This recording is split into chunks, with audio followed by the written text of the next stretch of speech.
ଅତି ପ୍ରିୟାକୁ ପଦେ ଅଧେ। ହେ ମୋର ସାତ ଜନ୍ମର ସାଥୀ, ମୋ ହୃଦୟର ରାଣୀ, ମୋ ପ୍ରାଣପ୍ରିୟା ସୁବର୍ଣ୍ଣ, ଆଶା କରେ ତୁମେ ସ୍ୱର୍ଗପୁରୀରେ ଖୁସିରେ ଥିବ ବୋଲି। ଏ ବୋଲି ଶବ୍ଦଟିକୁ ମୁଁ କାହିଁକି ବ୍ୟବହାର କଲି ତାହା ଜାଣ ସୁବର୍ଣ୍ଣ? ତାହା ମୁଁ କହିଦେଉଛି ଶୁଣ। ଆମ ଦୁଇ ଜଣଙ୍କର ଆତ୍ମା ମିଶି ହୋଇଥିଲା ଏକାକାର।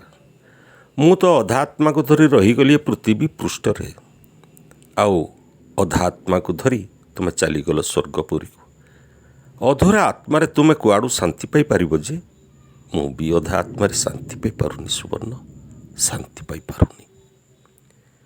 ତୁମେ ତ ଜାଣ ସୁବର୍ଣ୍ଣ, ତୁମେ ମୋର ହାତ ଛାଡ଼ି ମୋତେ ମାୟା ସଂସାରରେ ଏକା କରି ଛାଡ଼ି ଚାଲିଯିବାର ଦେଖୁ ଦେଖୁ 4 ବର୍ଷ ବିତିଗଲାଣି। ହେଲେ ବି ମୁଁ ଅନୁଭବ କରୁଛି ଯେ ତୁମେ ଏବେ ବି ମୋ ପାଖରେ ଅଛ ସୁବର୍ଣ୍ଣ। ତୁମେ ଦିନେ ଆମ ଘରକୁ ଯେଉଁ ନୂଆ ବୋଉ ବେଶରେ ସଜେଇ ହୋଇ ଆସିଥିଲ ନା, ତୁମକୁ ମୁଁ ଠିକ୍ ସେଇ ବେଶରେ ସଜେଇ ଘରୁ ମଶାଣି ଭୂଇଁକୁ ନେଇଥିଲି। ତୁମ 2 ହାତରେ ପିନ୍ଧେଇ ଦେଇଥିଲି ନୂଆ ନାଲି କାଚର ଚୁଡ଼ି, ମଥାରେ ଲଗାଇ ଦେଇଥିଲି ନାଲି ସିନ୍ଦୁର ଓ ନାଲି ଅବିର, ତୁମ 2 ପାଦରେ ନାଲି ଅଳତା, ଆଖିରେ କଳା କଜଳ, ଆଉ ହଁ ମୋ ଠିକ୍ ମନେ ପଡ଼ିଲା, ଦେହରେ ନା ନାଲି ରଙ୍ଗର ପାଟ। ସତରେ ସୁବର୍ଣ୍ଣ, ତୁମେ ନା ନୂଆ ବୋଉଟିଏ ପରି ଭାରି ସୁନ୍ଦର ଦେଖାଯାଉଥିଲ। ହେଲେ ନଥିଲା ତୁମ ଗଳାରେ ସୁନାର ହାର, ନଥିଲା ମଙ୍ଗଳସୂତ୍ର, ମଥାରେ ତୁମର ନଥିଲା ମଥାମଣି, କାନରେ ନଥିଲା କାନଫୁଲ, ପାଦରେ ନଥିଲା ରୁଣୁଝୁଣୁ ବାଜୁଥିବା ପାଦର ପାଉଁଜି। ସେସବୁ ନଥାଇ ବି ତୁମେ ଭାରି ସୁନ୍ଦର ଦେଖାଯାଉଥିଲ। ହେଲେ ମୁଁ ତୁମର ସେ ବେଶକୁ ଦେଖି ଖୁସି ହୋଇନଥିଲି। କାରଣ କ'ଣ ଜାଣ ସୁବର୍ଣ୍ଣ? ତୁମର ସେଇ ବେଶଟି ଥିଲା ଶେଷ ସମୟର ବେଶ। ହେଲେ ମୋ ମନଟି ଭାରି ଦୁଃଖ। କାହିଁକି ଜାଣ? ତୁମେ ଶେଷ ସମୟରେ କଥା ପଦିଏ ବି କହିଲନି କି? ମୁହଁରେ ନଥିଲା ସେହି ମଧୁଝରା ଖିଲି ଖିଲି ହସ। ତୁମର ମୁଁ କି ଦୋଷ କଲି ଯେ ମୋତେ ଅଭିମାନ କରି ମୋ ସଙ୍ଗେ 2 ପଦ କଥା ନ ହୋଇ ଚାଲିଗଲ? ସେଥିପାଇଁ ନା ମୋ ମନ ଭାରି ଦୁଃଖ। ତୁମେ ତ ଜାଣ ସୁବର୍ଣ୍ଣ, କୌଣସି କଥାରେ ତୁମେ ଟିକିଏ ରୁଷିଗଲେ ମୁଁ ତୁମକୁ କେତେ ବୁଝେଇଥାଏ। କାହିଁକି ନା ମୁଁ ତୁମ ମନରେ ଦୁଃଖର ଛାୟା ଦେଖିବାକୁ ଭଲ ପାଏନି। ମୁଁ ଚାହୁଁଥିଲି ତୁମେ ସଦାବେଳେ ହସ ଖୁସି ଆନନ୍ଦରେ ରୁହ ବୋଲି। ଖିଲି ଖିଲି ମଧୁଝରା ହସ ସଦାବେଳେ ଝରୁଥାଉ ତୁମ ମୁହଁରୁ। ସେଥିପାଇଁ ତୁମେ ଅଭିମାନ କରି ଦୁଃଖରେ ରହିଲେ ମୁଁ ମଜା ମଜା କଥା କହି ତୁମ ବିଷାଦ ଭରା ମୁହଁରେ ହସ ଫୁଟାଇବାକୁ ଚେଷ୍ଟା କରେ। ତୁମେ ମୋର ମଜା ମଜା କଥା ଶୁଣି ସବୁ ମାନ ଅଭିମାନକୁ ଭୁଲି ଯାଇ ଖିଲି ଖିଲି କରି ମଧୁଝରା ହସଟିଏ ହସିଦିଅ। ଆଜି ମୋର 2 ନୟନ ଖୋଜୁଛି ତୁମର ସେଇ ଆନନ୍ଦ ଭରା ଖୁସିର ମୁହଁ, କାନ ଖୋଜୁଛି ତୁମର ସେଇ ମଧୁବଳା ତୁନି ତୁନି କଥା। ହେଲେ ତାହା ମୁଁ ପାଇବି କେଉଁଠୁ ସୁବର୍ଣ୍ଣ? ତାହା ମୁଁ ପାଇବି କେଉଁଠୁ? ତୁମକୁ ତ ମୋ ନୂଆ ବୋଉ ବେଶରେ ସଜେଇ ମଶାଣି ଭୂଇଁକୁ ନେଇ ସଜାଡ଼ା ହୋଇଥିବା କେତେ ଖଣ୍ଡ କାଠ ଉପରେ ଶୁଆଇ ଦେଇ କରିଦେଇଥିଲି କାଠଗୁଡ଼ିକୁ ଅଗ୍ନି ସଂଯୋଗ।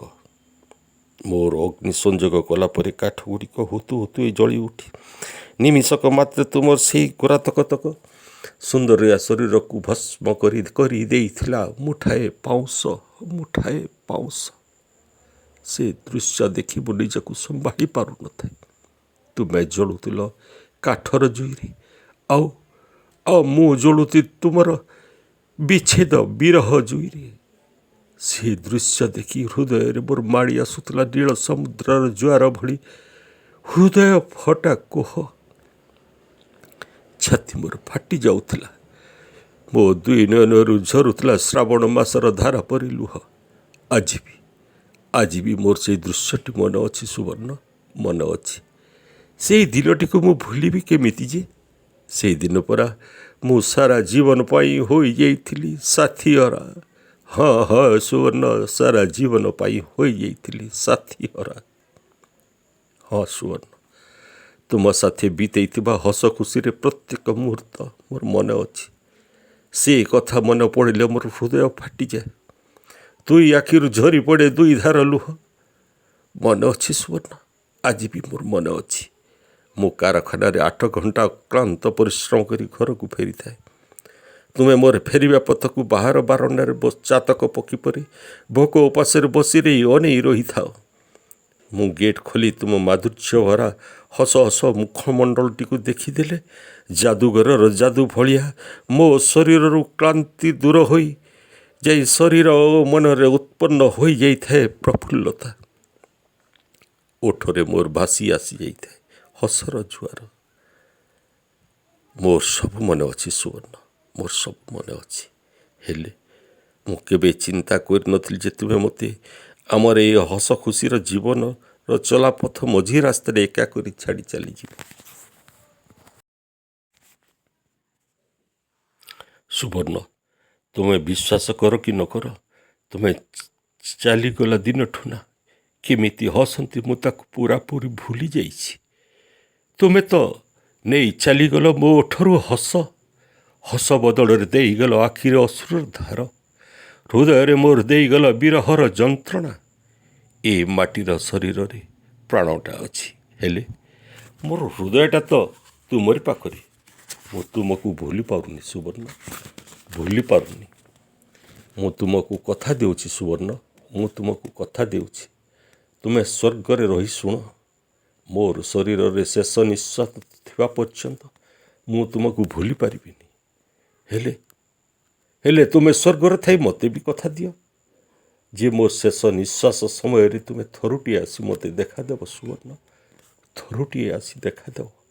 କାହିଁକି କହୁଛି ଜାଣ, ତୁମେ ମୋତେ ଦେଖାଦେଲେ ମୁଁ ଶାନ୍ତିରେ ମରିପାରିବି ସୁବର୍ଣ୍ଣ, ମୁଁ ଶାନ୍ତିରେ ମରିପାରିବି।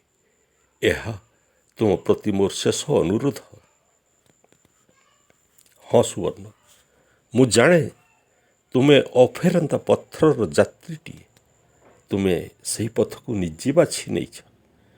ଭଗବାନ ତୁମର ସେହି ଦିବ୍ୟ ହାତକୁ ଧରି ତାଙ୍କ ପାଖକୁ ନେଇଯାଇଛନ୍ତି, ତାଙ୍କର ପାବନ ତଳେ ସମର୍ପି ଦେଇଛନ୍ତି ନିମିତ୍ତ ଭାବରେ।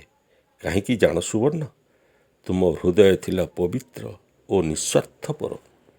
ତୁମେ ଥିଲ ପ୍ରେମ ତ୍ୟାଗର ପ୍ରତୀକ।